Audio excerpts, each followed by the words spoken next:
Hi guys! So ngayon ipapakita ko sa inyo yung ulam namin. Taran! Fried chicken siya at saka sinabawang isda na talakitok.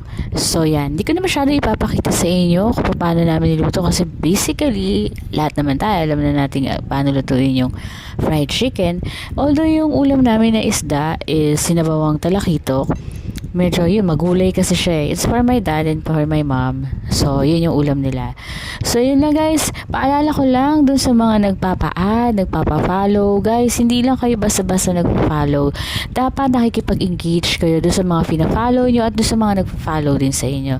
Yun lang guys. Para tumaas ang ating mga dashboard. Kasi ako pinakita ko sa inyo, diba? Medyo pula yung dashboard ko. Medyo napabayaan ko siya. So, ngayon, bumabawi ako. So, yun lang guys. Kung meron kayo suggestion, comment nyo lang below. Follow me. And guys, pwede na ako makatanggap ng stars. So, bye!